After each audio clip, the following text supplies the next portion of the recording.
Hello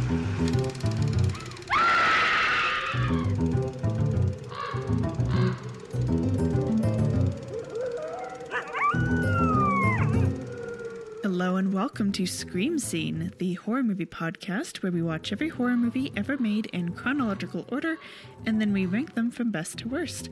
My name's Sarah. And I'm Ben. Thanks for listening to us today. How are you doing, Ben? I'm okay. I'm very tired, but it was nice to spend today mostly just thinking about Scream Scene. Yeah. We've had a very busy week for a lot of different reasons. I've been extremely busy at work between 3 different, basically, grants that I had to write, and then having one of our shows on this week. So I've been working really hard. Sarah, you've been working really hard at your job with product launches and all kinds of other things coming up. Yeah, and we've both been working hard about Castle Scream Scene. Yes. So we are entering into the realm of property ownership. There's still things are still up in the air and we don't know what's going to happen. Like a flock of bats. We can never seem to nail something down. Right. So, if that happens, we're going to be moving from renting, which is what we've done till now, to owning. And that's a big step. And there's just been a lot of stuff going on. Those of you who have owned property know, I'm sure, the amount of work that it takes to put that all together. So we've had a long week and I'm tired. Yes, I am also tired. Also, the frat house that's 2 doors down from us had a very raucous party last night. Yes. So I'm so tired. Our provincial government decided that COVID is over and lifted all the restrictions. Everything. Despite the fact that we still have about 7,000 active cases in the province. And so they've stopped testing and monitoring those. So, those 7,000 cases don't really exist, Ben. So the frat house 2 doors down decided that it was time to have a COVID is over party. So that kept us up quite a while. We've been pretty lucky to have lived next to a frat house during the pandemic, when even when they've had parties, they've been limited in how many people they could have and so on. Yeah. This was the first full scale, they invited half the university kind of party. I think they were having little drag races down the street. It was a little much. But so we're tired. We're tired. We're old and tired. Mm-hmm. But what are we watching today, Ben? Today, Sarah, we are watching It, The Terror from Beyond Space from 1958, directed by Edward L. Cahn. So, if memory serves, according to Star Trek, our universe is contained within an amoeba? No, our galaxy is hemmed in by a energy barrier that if you pass through it and you have ESP will turn you into a god. However, invaders from outside our galaxy that penetrate within it are attacked by giant amoeba creatures that serve as the galaxy's antibodies. Okay, that's where I'm getting things from. So this would be beyond that barrier, right? Yeah, if this is beyond space, it's from outside of known reality. Exactly. Damn. Yeah. So as the title suggests, this is a sci-fi horror film. But if it is higher in quality than some of its contemporaries, it is perhaps largely the result of its screenwriter, science fiction author Jerome Bixby. Okay. Drexel Jerome Louis Bixby was born in 1923 in Los Angeles. Starting in 1949, he began to have his short stories published in science fiction, adventure, and Western pulp magazines by publisher Fiction House, which also published comic books which were based on their pulp magazines. So basically throughout the 1950s, Bixby had hundreds of short stories being published and then adapted into comic books. Okay. Bixby also worked as an editor on these magazines and comic book series. His most famous short story is 1953's It's a Good Life. about a 3-year-old boy with godlike powers who holds his small town in the grip of fear. What was in the water? There's like so many Star Trek episodes about that. Like, so this story is very famous. Oh, did this kick off the trend? This has been adapted several times as a 1961 episode of The Twilight Zone, as Joe Dante's segment of the Twilight Zone movie, as Bart's Nightmare in Simpsons Treehouse of Horror 2. It also got a sequel in It's Still a Good Life in the 2003 episode of The Twilight Zone starring the original cast. Oh, dang. Like, this is the story about the little boy where everyone has to pretend to be happy or else he'll, like, turn them into horrific monsters or send them to the cornfield, whatever that means. It's a very famous story. In 1958, he wrote It, The Terror from Beyond Space, as well as its co-feature on the double bill, The Curse of the Faceless Man, which I promoted at the end of last week's episode as being what we were going to be watching this week, but it's the B picture, so we're actually going to be doing it next week after this film. Okay. In the 1960s, he would write the adventure film Rampage in 1963 and the science fiction film Fantastic Voyage in 1966. Oh, I love that movie. He also wrote 4 episodes of the original Star Trek. Okay. Did he write Charlie X? Please tell me he wrote Charlie X. No, Okay. he wrote Mirror Mirror, inventing the mirror universe, which Star Trek still fucking goes back to all the time now. By Any Other Name, which is the episode about amorphous tentacle monsters from another galaxy who have assumed human form in order to take over the Enterprise, turn all of its crew into small white cubes, and then bring the Enterprise back to that galaxy. Yeah. And the crew defeats them by getting them either drunk or horny or angry. He also wrote Day of the Dove, the episode in which Kirk and Cahn, the Klingon commander, are set to war on the Enterprise against each other by a non-corporeal being that's taking advantage of their emotions to feed on their hatred for one another. And Kirk and Cahn have to like start laughing and having fun together despite their prejudices in order to defeat the entity. And finally, Requiem for Methuselah, the episode about an immortal being who has been many different famous Earth figures throughout history and now lives all by himself on a desolate world with his android daughter who Kirk falls in love with. One of these is not like the other. Bixby's final work was a screenplay entitled The Man from Earth, and Bixby died in 1998 before that film could be made, but his son saw it produced in 2007. Okay. The screenplay for It would be produced by Robert E. Kent, and the financing would come from executive producer Edward Small at United Artists. The picture was directed by Edward L. Cahn, whose work we've seen a few times in the past. He was born in Brooklyn in 1899, and he started working for Universal Pictures while still a UCLA student in 1917. He worked initially as an editor, including on The Man Who Laughs, and then his first picture as a director was in 1931. From 1939 to 1943, he directed the Our Gang shorts, and he directed his first genre picture in 1955 with Creature with the Atom Brain. He followed this up with The She Creature in 1956, and then Voodoo Woman, Zombies of Moratau, and Invasion of the Saucer Men in 1957. The film stars actor Marshall Thompson, who was 32 years old at the time of the film's release. Have we seen him before? Yes, Okay. we've previously seen him in Cult of the Cobra and Fiend Without a Face. Always Cult of the Cobra. Well, that's what happens when you have like 5 of these guys together in one movie. Sure. Yeah. The female lead for this film is played by Shirley Patterson, who is credited here as Sean Smith, as she would be at certain odd times in her career. She was born in 1922, which means that she's older than Marshall Thompson, and she was born in Winnipeg, Manitoba. Winnipeg? And she grew up in East End, Saskatchewan in Canada. Oh my God. Before True child of the prairies. Right.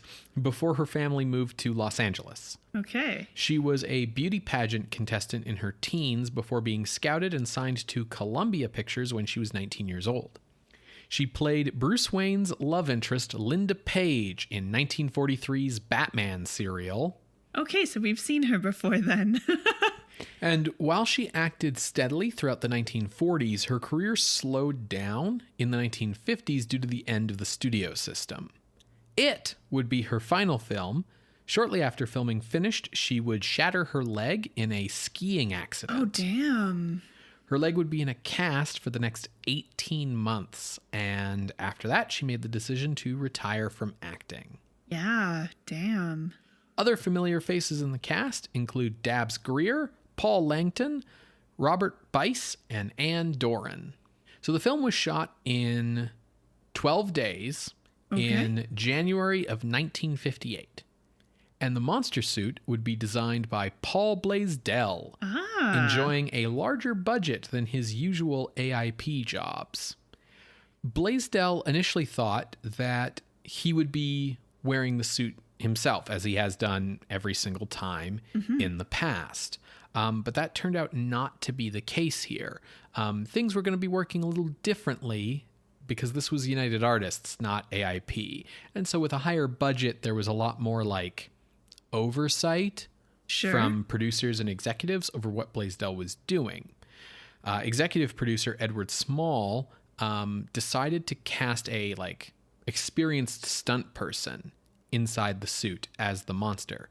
And in this case, he decided to take some pity on an old friend of his who was going through some hard times with acute alcoholism, Ray Crash Corrigan. Oh, the return of Crash. I'm sorry to hear he's fallen on hard times, though. Yeah, so Edward Small wanted to kind of throw Corrigan a bone, basically, and give him some work. Now, because of that alcoholism, Corrigan was not easy to work with at this time. He'd been semi-retired for some time at this point, mostly making money off of renting his ranch out as a set, Corriganville. Blaisdell needed Corrigan to come from Corriganville to Topanga Canyon, where Blaisdell lived with his wife and assistant, Jackie. And Corrigan said no and just sent Blaisdell a pair of his long johns and was like, build the suit around this. This fits me. Now, Blaisdell didn't have any measurements of Corrigan's head.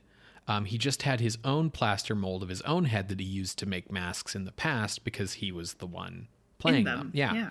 Now, with the higher budget, Blaisdell was able to like make molds for everything and like use a much higher quality of material and detail than he usually got to.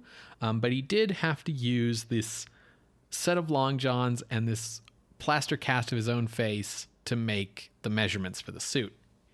Now, when Corrigan put the suit on the first day of shooting, it was discovered that Corrigan's head is much bigger than Paul Blaisdell's head. Oh, no. If it was smaller, they could, like, figure out what to do. Oh, no. Specifically, the issue was that Corrigan has a very large chin. Oh. And now, normally in the past, Blaisdell had always been on set for when his suits were on set. But United Artists had been like, yeah, we don't need you on set. Why would we need you on set? You're just the guy who makes the suit. You at least need him on set for the first time dude's trying on the suit. So they call Blaisdell. They're like, okay, actually, we need you on set because we need you to fix this. So he shows up, and basically what he had to do was he took the lower jaw of the monster's face and sort of detached it so that the mouth would open, and then fitted Corrigan's chin between the upper jaw and the lower jaw, since there was no room for it in the mask otherwise, and then put makeup on Corrigan's jaw to make it look like the monster's tongue. Oh my God. What a way to fix that. Mm-hmm. Yeah, that's some real quick thinking. Blaisdell also did things that he wouldn't have gotten to do in the past, like make multiple copies of parts of the monster, like just the monster's arm for a shot where you didn't want to put Corrigan in the whole suit just because it was going to be just the arm scene, things like that. Now, the suit design originally featured Blaisdell's trademark, like cat eyes that all of his monsters have. He had been told by the producers that they didn't want to have those kinds of eyes because it would mean that like the eyes wouldn't move. So they wouldn't look realistic. But the director, Edward L. Cahn, who had worked with Blaisdell before on The She-Creature, and in fact was the only person in this production that Blaisdell knew before this, had said, no, the monster needs to have eyes. I don't want it to look like human eyes. So Blaisdell made some of his signature cat eyes and put them on the mask. And then the producers hated them. They were like, these are the worst, cheapest looking piece of crap eyes we've ever seen. So they made Blaisdell remove the eyes. But the mask had been designed to have these eyes on them, so it wasn't really fitted to like allow for Corrigan's eyes to be used as the real eyes. So in order for Corrigan's own eyes to be used, Blaisdell had to come in on set and basically take some rubber latex and fill in the gaps between the eye holes and Corrigan's own eyes to make it look right. The problem with this is that it led to like most of Corrigan's peripheral vision being blocked out. Like he could see if he looked straight ahead, but not really to any other direction. Well, also the design of the mask is going to be completely off now because it would have been balanced for these large eyes. Mm-hmm. So he's basically filled in those gaps with this rubber latex. Because Corrigan couldn't see, and also because Corrigan was drunk most of the time and he didn't really give a shit, there's a moment in the film where he has to look up, and he looks up and he can't see because of the latex. So in the movie itself, he visibly like reaches up and grabs the back of the mask and pulls it back so that he has more ability to see. Like he's adjusting the mask on his head in the film so that he can see. Some other examples of Corrigan's disagreeability. He refused to put the mask on, like just have the suit but without the mask for a shot where only his shadow would be seen, because he was like, I'm not putting that uncomfortable mask all the way on when you're not going to see my face. But this means that the silhouette of his shadow doesn't match what the creature looks like with the head on. Come on, dude.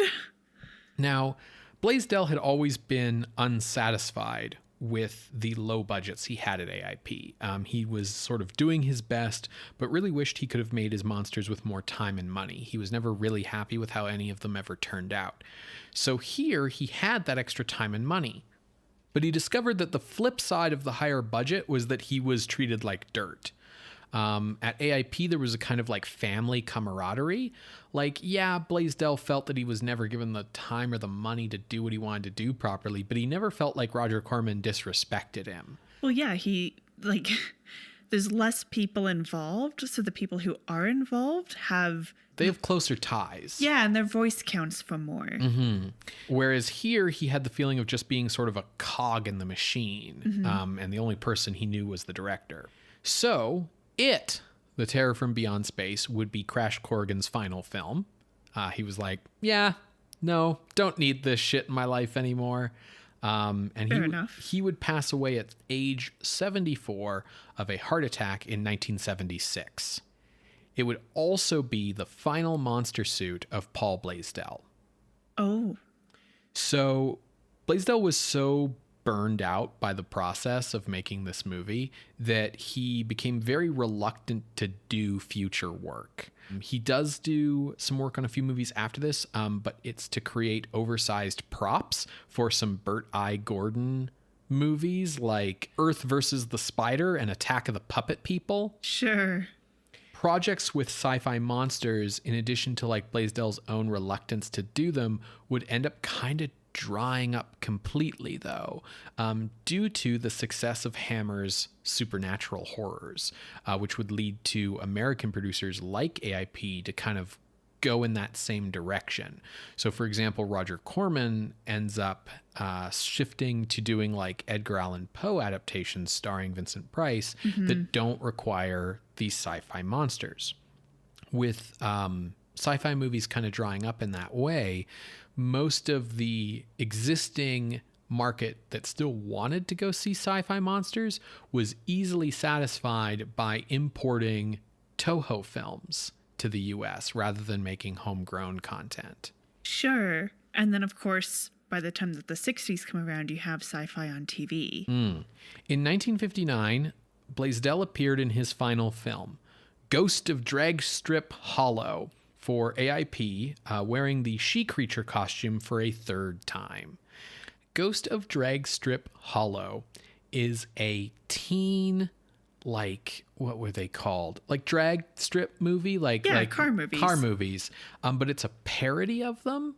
And interesting. It's a comedy, whereas those movies tended to be more like juvenile delinquent style movies. Yeah. And it was sort of seen as the forerunner of what would become AIP's big genre in the 60s, which was beach party movies. Sure. Now, it's also a parody of horror films because the plot line is basically a Scooby-Doo episode. It's about a bunch of teens down at the beach who discover a haunted house, and they eventually discover that the monster in the haunted house, they unmask him. It's the she creature is the monster, but they unmask him and reveal that it is Paul Blaisdell, who has become deranged and seeking revenge on the teens who have stopped going to sci-fi films, leading to him not being able to get any work anymore. Amazing. Now, Blaisdell found this to be a really fun movie to make at the time, but later in life, he would sort of blame it for like killing his career at AIP. Sure, putting the nail in the coffin for him. Exactly. So after this, Blaisdell tried to develop his own movie trivia magazine to compete with Forrest Ackerman's Famous Monsters of Filmland. Although a lot of like fandom's awareness of Paul Blaisdell comes from Famous Monsters of Filmland, which featured him in a big profile in its first issue. But Blaisdell figured, like, why do interviews for someone else's magazine when I can make my own magazine? And so he created Fantastic Monsters of Film. But that magazine only ran 8 issues before the printer burned down his own facilities in an insurance scam. What a twist. So Blaisdell, jaded and broken after this, became a carpenter and refused all offers to return to film work, even in the 70s from people who were fans of his 50s work. Oh, that's sad. He lived with his wife and creative partner, Jackie, as a recluse in their Topanga Canyon home until he passed away in 1983. Devoted to her husband to what is an irrational degree, Jackie stayed in the house after Paul's death, never leaving. Oh. The house was destroyed in a mudslide in 1989. Nobody was aware that anyone was still living in the house because Jackie never left the house. So no one would go search. No, the house was basically just buried in this mudslide. Everyone had kind of assumed that Jackie had like moved back out to the East Coast to live with her parents again. So it was years later when the house was being excavated so that new construction could be put in that area in 2006 that her body was discovered. Whoa. It is generally thought that she didn't die in the mudslide, that she died of starvation in the house several years before. Oh. Because she Never left, as in wasn't buying groceries and things. Okay. Well.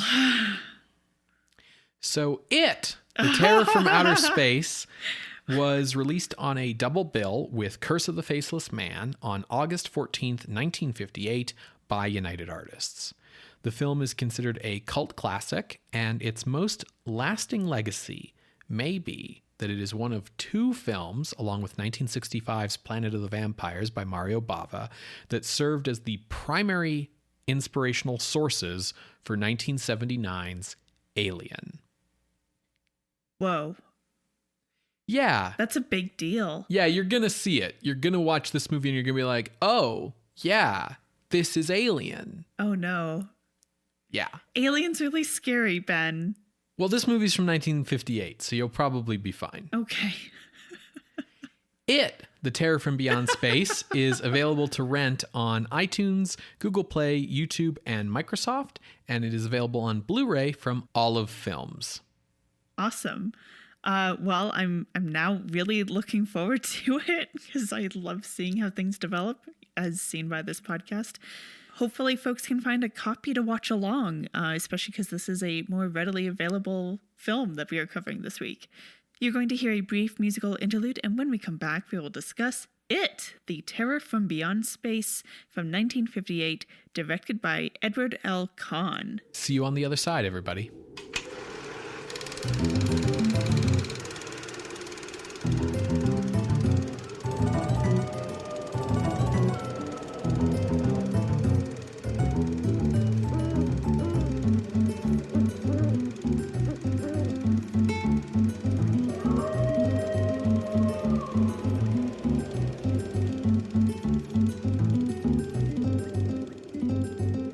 welcome back to Scream Scene, everybody. We just finished watching It, The Terror from Beyond Space, directed by Edward L. Cahn from 1958. Sarah, what did you think? Very interesting. Definitely a very good science fiction movie. I think it's a good horror movie as well, but like I think this is definitely something people should watch if they are interested in sci-fi. Yeah, there's a lot of things to like about this movie. It's a good, fun little watch, and if you haven't checked it out and you like the Alien movies, I think you'll find it really entertaining to check out. Yeah, absolutely. So, why don't we talk about what happens in the film? Well, it's in the far-off future of 1973. That's right. As they say. And we enter with narration from Colonel Carruthers, the only surviving member of his 9-man and woman crew to Mars. Now, when we pick up with Carruthers, there has been a second mission to Mars to basically rescue whoever might have happened to survive the crash onto Mars. And because they only find one surviving person, they are bringing Carruthers back to Earth to be tried for murder / court-martial because, like, well, clearly you killed them for the rations, like the dark side of the Martian. However, Carruthers' story is that actually we landed, and as soon as we landed, we immediately lost contact with Earth. We started going out exploring in our Jeep, as you do exploring Mars. And we suddenly got overtaken by a sandstorm. During the sandstorm, something was attacking the crew. Something was attacking the Jeep. We started firing rifles at it to no avail. And I was the only survivor, and I couldn't find any of the bodies. Now, the second mission is led by Colonel Van Heusen. People call him Van, so I think Van is his first name rather than a Dutch kind of name here. And then we also have Eric Royce. And amongst the crew, the two that I will specifically call out right now is Dr. Mary Royce, who happens to be the wife of Eric, and Ann Anderson, who is basically the girlfriend of Van. Though she clearly they've been dating for a bit, but it's not oh, I'm just here because I'm the girlfriend. She's here as a scientist and as a nurse a bit. The reason I'm not going to go into everyone else is because this is a 9-person crew. There's a lot of people here, and I don't need to say everyone's name. Kind of the principal tension between the crew, though, is people going well, did Carruthers kill everyone? Or is his mind just formulating an explanation when he really did kill them because he went crazy? Was it just the sandstorm? What actually happened? Before we leave Mars, they dump some cargo, and we see that something, and it, if you were, comes aboard through the hatch. They launch, they are now traveling through space to come back to Earth, and it begins killing. First, a guy who just heard some weird noises, and then suddenly everyone is well, wait, where did that guy go? And then they do a search, and then during the search, someone gets got. So, we're killing people off pretty quickly. That's why there's so many people here. When they do find the first guy dead, he's been basically stuffed up a chimney, and they find him with all of his bones broken, and he has kind of this shriveled look to him. Dark eyes, very pale, and after they do an autopsy, they discover that all of the fluids and oxygen from his body has been drained. And through an osmosis thing, not through any kind of puncture marks. But there's no circles left on his skin or anything like that Star Trek episode with the salt monster. Now, in facing off against it, they try, keep in mind we're on a rocket ship, they try grenades, guns, gas bombs, and they all fail. This thing is unstoppable. I also think it's worthwhile to point out that one of the confrontations with it takes place in the vents of the ship. Yeah. In one setup, let me back up before I get into the setup, actually. It's a rocket ship, a vertical rocket ship. And the way that they have the sets set up is that it has multiple levels, which is like a neat thing to do. It's also a really clever thing to do because I think it's the same set with different dressing Absolutely for each is. level. Yeah. So there might be like one or two differences. Maybe. But yes. Yeah. Okay. There's that cargo room, and then there's like the main set, I think. Yeah. So, it's clever. But anyways, let's say we have 7 levels. It doesn't matter the amount. The creature, it is in like the lower levels and keeps chasing them higher up to try to outwit it. 2 peoples go outside through an airlock, walk along the side of the ship with no tethers, by the way. Rookie move. Walk down to the bottom of the ship, come in, and basically try to set up a trap to electrocute it. And that fails. And it fails so hard that one guy is actually trapped on that level. He's stuck between these 2 big pieces of equipment and is keeping it at bay using the welding torch. And we do have a good line from Eric Royce saying, like, but if it damages that equipment, we won't be able to land and we'll just drift forever in space. Huh. So as the movie continues, as I said, it is pushing the crew higher up these levels. And during that process, Colonel Van is actually injured. His leg gets mangled up and he develops an infection from alien bacteria. And it's making him go a little loopy. One case of his loopiness is Carruthers, Eric Royce, and a guy whose name is Bob. Yes, Bob Finelli. Gino is his brother. Yeah, a lot of relationships on this, rather than just coworkers. Yeah, there's like a set of brothers. There's a married couple, and then there's like a guy and his girlfriend. Yeah. I feel like you should split these people up for future missions, fictional NASA. Anyways, so Carruthers, Eric, and Bob are heading down because they need to get more medical supplies. And as they head down, they know that it has wandered into the reactor room. So Van, being loopy, overpowers his nurses and makes it to the control center to open the reactor because he's like, the radiation has to kill it because it's like nuclear powered. It would kill all of us. No effect. Does make it angry though. Finally, we are in the last level, the control room, with only Carruthers, Ann, Eric Royce, and Dr. Royce around. We do have 3 injured crew members, Van, Major Purdue, and Lieutenant Calder. And Calder's the one who's still trapped on the lower level. Yes. So, as they're in the control room, they bring out a bazooka and they're like, this is it, the standoff. Either like it wins and kills us, or we kill it and make it to Earth. And they then take a look at like all these dials and notice that their oxygen consumption is up by like 40%. And they're like, oh yeah, because like it must have like massive lungs to deal with the low atmosphere on Mars and like is like taking oxygen from its victims. So clearly, if we just vent out all the oxygen through like opening an airlock and we put on these spacesuits, we'll be able to kill it. Now, I will say 2 things about this. One, I will give the movie some credit in acknowledging that maybe these characters throwing off grenades and firing off guns and smoking like chimneys hasn't actually been great for the oxygen consumption either.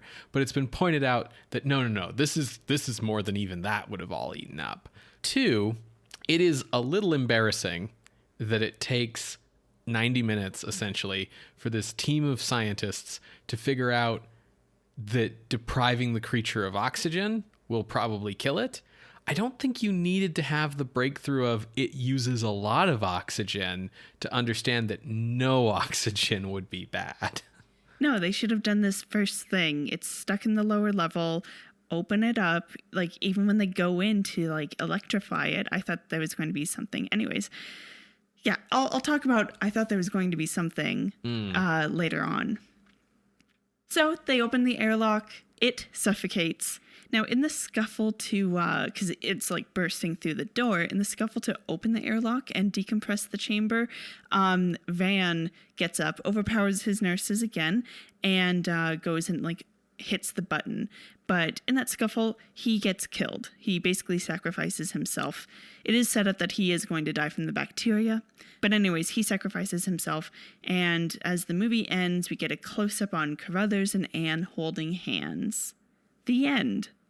No word on whether they actually make it to Earth. We do see that there's like a reporter conference saying like, yeah, no, that was a creature. And that's like, Carruthers didn't murder anyone. It's fine. They'll come to Earth sometime.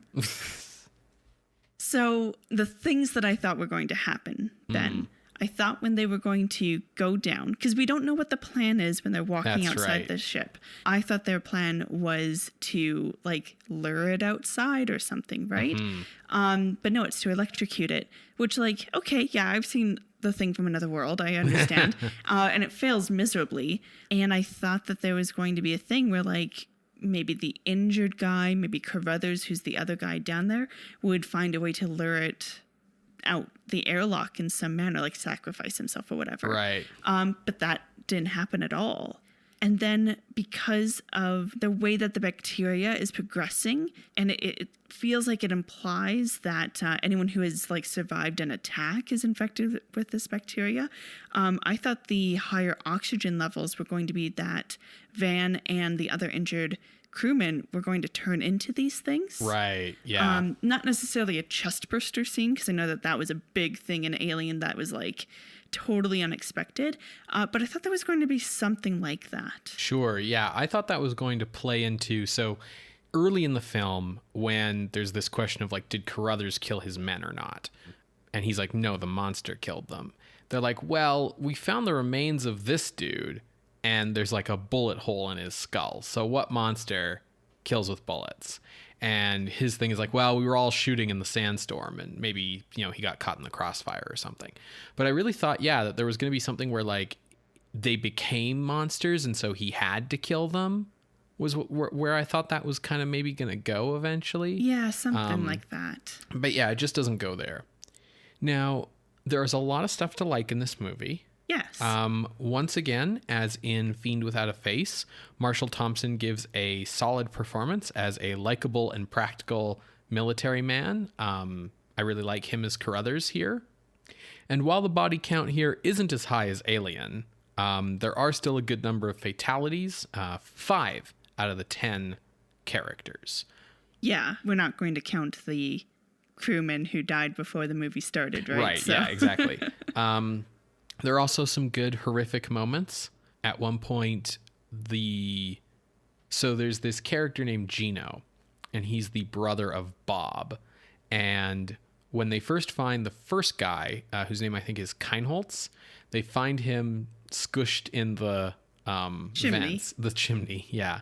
And then they go looking for Gino in the vents, and they find him still alive. But he's like been sort of like half sucked up like a juice box. He's not like quite fully empty. So he's got like the sunken in eyes and the wrinkles, and he's clearly like far gone. But he tries to warn Major Purdue before the monster shows up. But the monster shows up, and Purdue narrowly escapes, and they leave Gino behind. And there's this conflict through the movie with his brother being like, we should go down there and find him. And it's like, no, there's nothing we could have done and all that. But the moment in the vents where we like first find like half devoured Gino is very like good as a horrific moment. I think so too, because especially when he started moving, I didn't expect that. Mm-hmm. And then it's a very tight shot because we're in vents, and so they're making it feel claustrophobic, especially here. And then just out of like the side of the screen comes like the monster claw. It was really good. It was really good. Another really good horror moment is when Van gets injured. So the creature basically comes bursting out of a hatch and like starts clawing at people's legs, and it grabs Van and knocks him over, and then it's clawing at his foot. And basically what we see is like through Van's boot and through his skin and like all the way down to the bone, the monster basically just fucking shreds his foot in one swipe. Yeah, which was like a really cool shot and was really surprising to see like that kind of gore. Like it's a very quick shot, but still, it was a good moment. Yeah, they do a lot of really good things to make sure that you're feeling the tension, both in terms of like you're stuck in this ship and like you're fucked, but to make it feel claustrophobic. Part of that is like there's a lot of people on set all the time, but the sets feel tight. It doesn't feel as claustrophobic as in the vents all the time, but they make sure that you feel like, yeah, you're just stuck here on this level. You can go up or you can go down. Yeah, the levels are circular because we're in a tube. So basically you can see the walls at all times. So that helps you understand that like this is not a big cavernous space, right? And I think if there is sort of a central thing, a central innovation, I would say, that this movie has that Alien takes from it, it is that sense of claustrophobia, as well as I think Bixby's like central clever idea here is you're trapped with the monster in a place that you like cannot leave. Yeah. You know, it's important that the monster starts attacking after they've lifted off and they're in space. 'Cause like you're not turning the ship around. You can't escape. It's it or you. Exactly. Yeah. I think they also really emphasize that with like there's a lot of constant sounds and hums, but it's different with each level. So you really get a feel for like the characteristic of the place. And that constant sound is taken away when they go outside the ship. Yeah. Now, I don't know if I've mentioned it on this podcast, but space is fucking terrifying. Mm-hmm. And whenever there's a shot of like people going outside the ship, I think it's because I watched 2001: A Space Odyssey too many times. But like, yeah, but you also like did not enjoy gravity. Well, no, like that's the point of gravity, right? Sure. Like they're exploiting that. But yeah, I don't like it when people go outside of ships because it feels so claustrophobic, and it's such a strange sense of claustrophobic because it's like, no, it's too open. Right. And it was so interesting how like, well, I was surprised that they made it so quiet. Yeah, that they actually did the no sound in space thing. Yeah. Now they did have some narration, like voiceover, and that it feels like a studio exec being like, it's too quiet here. Put in some narration. Mm-hmm. But it really emphasized that like, they really are stuck. Like the fact that they don't have any ropes on them, like one wrong move on their grab boots and like, okay, bye. Right. See you never. Yeah. The movie does a really good job of doing little things like that to establish the ship as an environment. Yeah. The creature suit isn't bad. I really like the design of the face. It's kind of like a vampire bat. Mm-hmm. Looking face. And honestly, you can like, if you know that his chin is there, you can see it. But I thought it was a really unique way to change up the face. Like I think it works. Yeah. Edward L. Cahn rightfully keeps the monster in the shadows for most of the movie. But I feel like he was maybe a little bit too careful with not showing the face because maybe he was worried about the chin thing. And the eyes not being perfect. Yeah, there's a couple shots where it's like Crash is like purposefully hiding his face with the claw. Mm-hmm. And like, yes, I understand why they're doing that, but I don't think they needed to do that. No, the face is the coolest part of the suit. Yeah. Because the rest of the suit is built on this set of long johns. And because of that, the monster has no waist. Like there's no hips. To it. And so whenever Crash like moves along his waist to like bend over or turn, you see all the wrinkles in the costume, and that ends up getting shown way more clearly than the face. And I think that hurts the movie because it makes the suit, obviously a suit. But I do think Cahn does a lot of great shots with shadow and light to kind of obscure the suit while letting us see the monster and what it's doing. Yeah, I will also point to, as you set up in the context setting, Corrigan's indifference, I guess, about the movie or about the suit, impacting like how effective he is. Like there were just a couple times where like he started to behave more like an ape than as an alien. Right, yeah. Because he always, like, what I really liked about his apes was that he brought like a sense of like innocence to them, right? Sometimes they would just be like, oh, well, what is this? And it's like, yeah, that's a shoe of a woman you just murdered.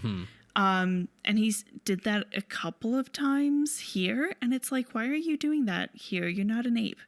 It kind of makes me question, like, was that you just like doing whatever as an ape and I just attributed it to you being a good performer when you were actually not? Or is it just because you're not trying here? I think it's the latter. I think it's that like he is in ape mode. Sure. Like it's like you're in a monster movie and you're in a suit, you know, and he's not really like paying attention. So he's just kind of doing what he always does. Because you're absolutely right. He gives a really basic and uninspiring performance here. And I think it really goes to show that like who you put in the suits matters. Yeah. Right? Because he's just like not really trying. He kind of just like walks around with his arms outstretched and sort of bashes people over the head with them. His size is good. He's a big boy. Yes, that's what works for his advantage for sure. Yeah.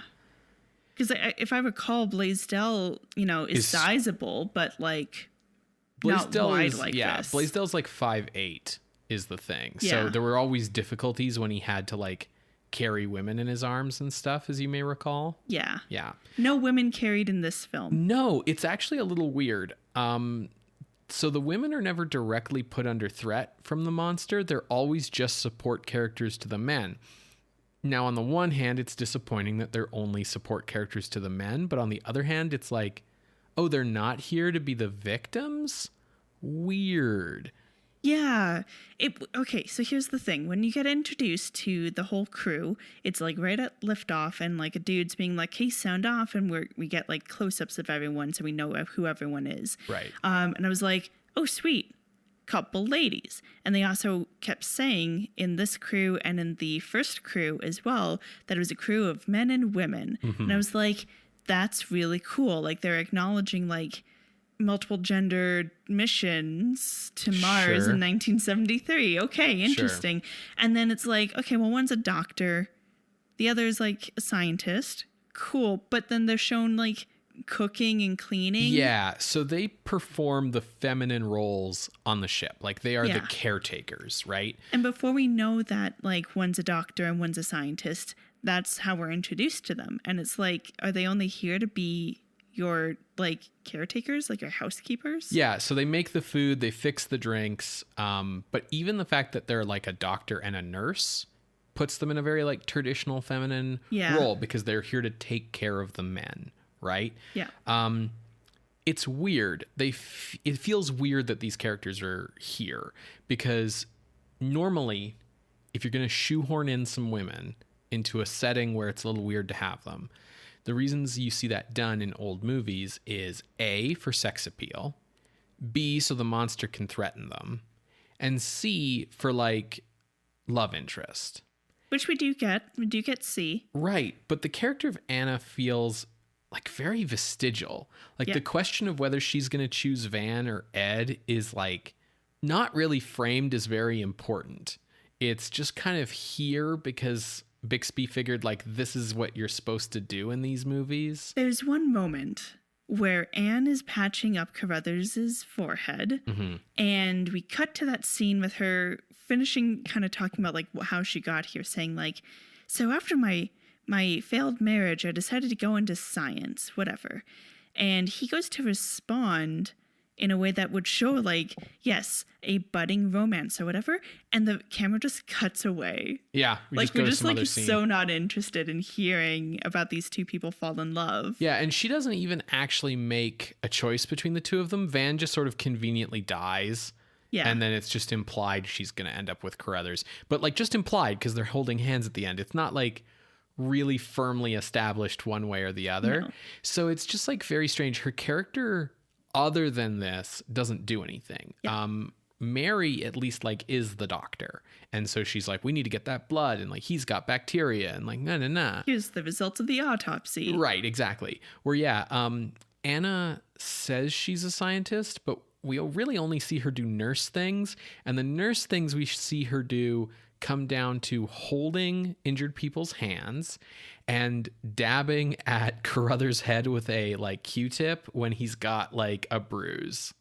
We've already talked a little bit about some of the similarities with Alien. Mm-hmm. And I think like definitely the feeling of like being trapped, an unstoppable monster, none of which is like wholly unique to a horror movie. Sure. But what's unique here in It from Beyond Space or whatever, like, is the setting. Mm-hmm. But I think like this movie almost gives like a loose blueprint of plot beats.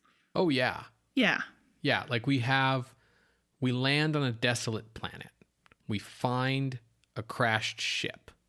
We go out and we bring back, something from that ship.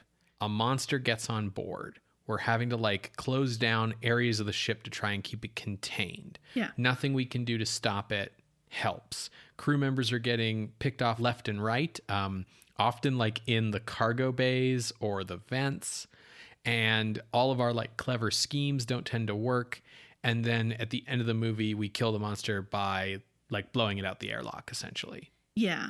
I'm surprised you didn't bring this up, but like after they bring something on board. But before they know that anything's wrong, there's like a dinner scene where it's all everyone like joking and talking about what they're going to do when they get back to Earth. Yeah, which has a very similar scene in Alien. Yes. No chest bursters here, though. No. I sort of alluded to this before, but these people are smoking aboard a spaceship. Yeah, They it's are so weird. Like there are things done to make this feel like, oh yeah, this is, for lack of a better word, like serious sci-fi. Like we're taking this seriously. We're not just like having phaser guns or whatever. Like, Yeah. like we're taking this seriously. We got airlocks. We won't be able to land and we'll just float in space forever. Right. But then we're like throwing grenades around. Like they put 8 grenades on a single vent. Right. And then when the grenades explode, like they do nothing to the ship. Like they do nothing to the monster either, but they just kind of like blow the vent open, and that's kind of all they do. But like we're throwing off grenades, we're shooting guns, and we're doing like gas grenades, and we're firing like a rocket launcher at this creature. And as you said, they are chain smoking. Yeah, and they're chain smoking, and it's like, so nobody cares about the oxygen levels. The ship itself is, I guess, made of vibranium. And also, for like a rescue mission to Mars to pick up the crew of a ship we know crashed and then we lost contact with it, why did they bring on like a whole fucking arsenal? Like once they know the creature is real, everyone gets like an M15. Like everyone, like there's like magazines of bullets. Like, 2 people have rifles. Why are we armed for bear on this mission to Mars to rescue some people? Space bear. Mm-hmm. Yeah, it's Absolutely. It's a little fucking hilarious. Yeah, it's great. It's good. I enjoyed it. Yeah. I thought it was quite fun, but it makes you go like, how serious is this sci-fi? Right. It's not as good as Alien, of course. Of course. But it is good. It's fun. It's definitely worth a watch. And the last thing I wanted to point out is, so in like the beginning and at the end, we have like a scene that's on Earth that's like a government official giving like the press, like, here's what we know. At first, it's to give exposition of like Carruthers being tried for murder. And then at the end, it's like, there was a monster, but we're fine. They'll be here any day. And I forget what they call it, but it's like this fake like space exploration department. And I was like, oh yeah, because like NASA wouldn't really be a thing. Right. We looked it up. NASA was created and founded in 1958 in July. So when they were making this movie, no NASA. Movie comes out, yes, NASA. Right. So it's just kind of really neat to think about that. For sure. Yeah, it's really cool. It's like when I told a friend of mine who was watching original Star Trek for the first time, like, oh yeah, this show was coming out during the Apollo program.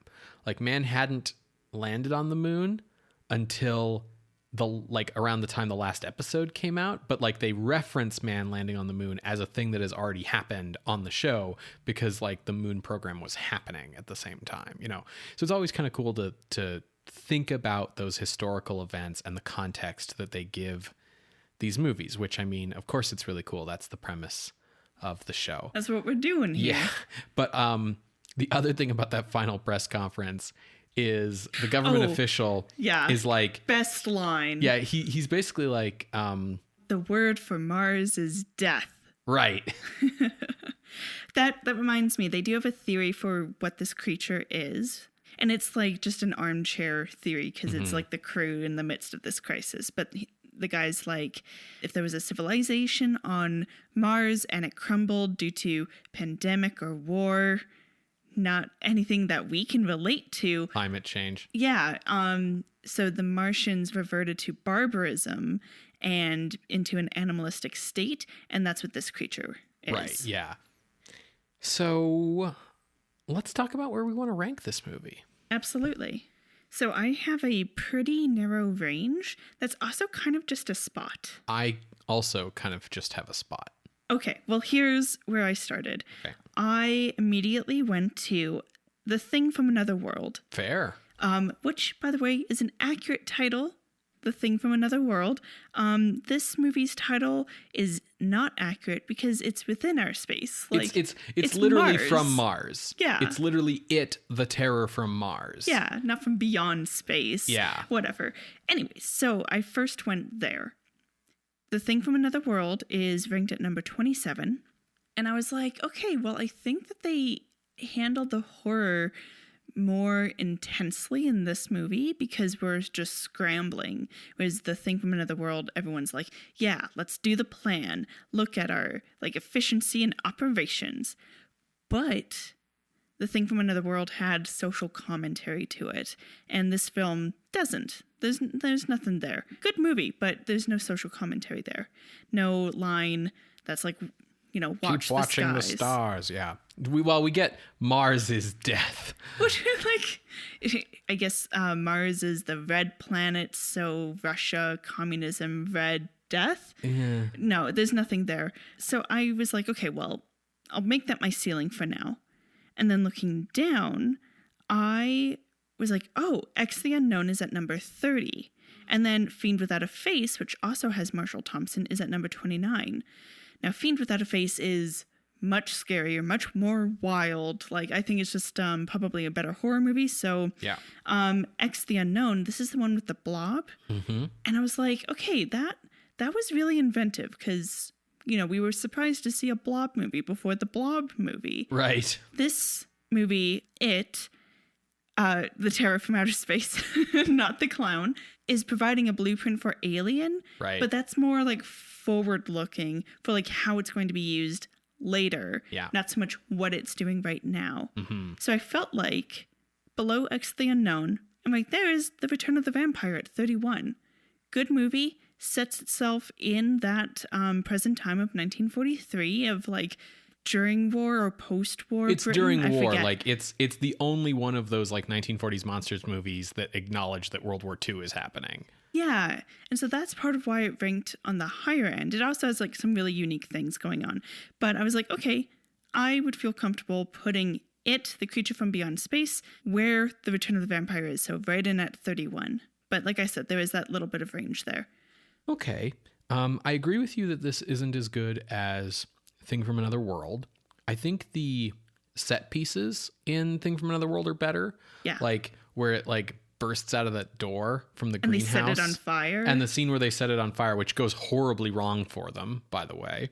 Yeah, I think The Thing from Another World has better set pieces. Fiend Without a Face is absolutely scarier because it's just like, what is happening? It's wild. I actually started in a different spot, though.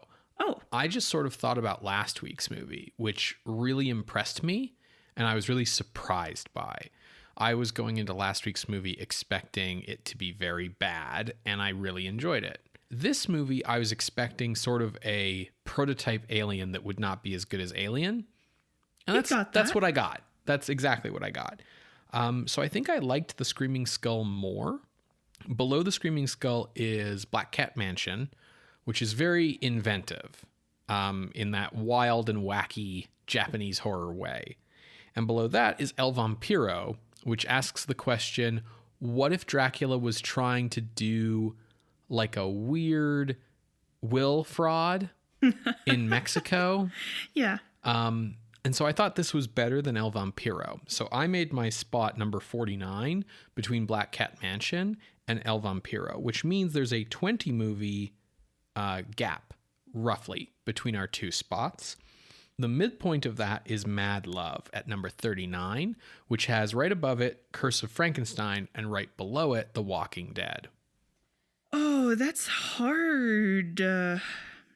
Mad Love's visuals are so stark, but it also is stuck adapting a bonkers detective novel. Right. And it's not super interested in adapting it either. Like, it comes up with this totally different story to like wrap the movie around. But I also don't feel like it's comparable to Curse of Frankenstein, because that's like revitalizing things. Walking Dead is super interesting, and it's weird, like God sends his zombie Avenger against the mafia like plotline. Right below those movies also are classics like The Phantom of the Opera, Cat and the Canary, Vampire.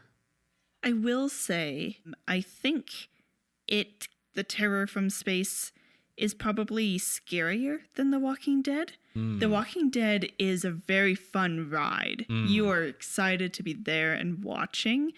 There was no really any moments there where I was like, oh.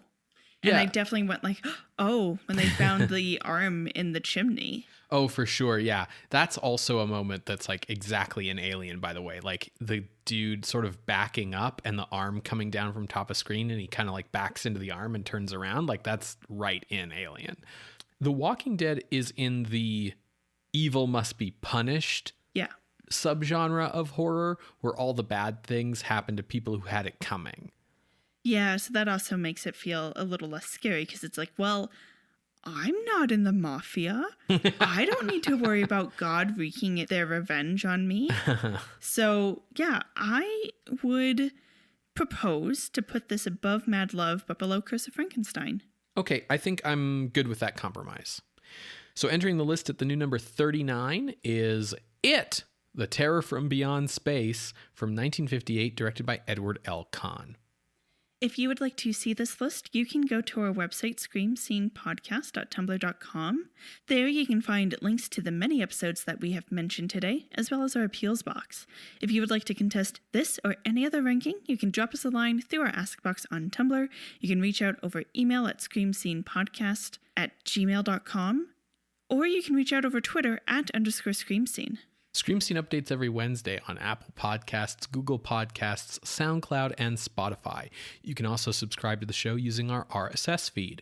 If you'd like to help the show out, you can leave us a rating or a review, tell your friends about us, spread the show on social media, or if you have the means, head on over to patreon.com/screamscenepodcast, where you can become a patron of the night for as little as $1 a month. Patrons at the $5 and $10 levels get access to regular bonus content, and patrons of all levels get to participate in our monthly horror-adjacent bonus episode, Votes. This month's poll features a selection of movies that were close runner-ups in past races. So decide the best of the runner-ups by heading on over to patreon.com/screamscenepodcast.